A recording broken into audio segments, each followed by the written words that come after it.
আজকে আমরা এসেছিলাম চা বাগানে ঘুরতে এবং এই যে চা বাগানের মধ্যেই কিন্তু এখানে ড্রাগন বাগান আছে। বাগানটা অনেক বড় এবং ফল ধরছে, কিছু কিছু ফল ধরেছে এবং রঙিন কিছু ফল আমরা পাকা দেখতে পাচ্ছি।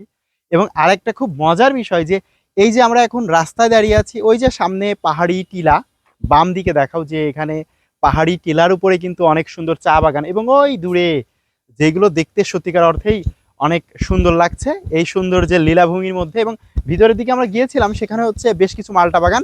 আর এটা নিশ্চয়ই কোনো বাবুটাবুর বড় বাবুটাবুর বাড়ি টাড়ি হবে, কারণ লেখা আছে বহিরাগত প্রবেশ নিষেধ।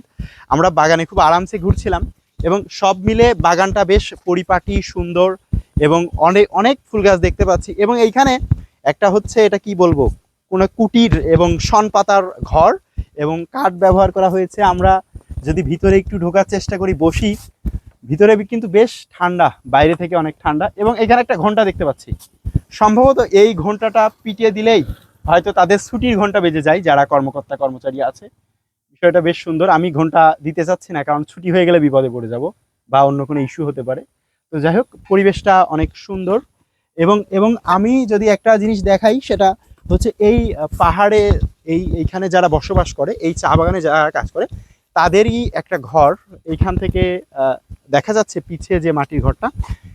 ঘরগুলো কিন্তু দেখতে খুবই সুন্দর, কত সুন্দর পরিপাটি, সুন্দর করে এটাকে কি বলে, এটাকে নোয়ানো বলে সুন্দর করে।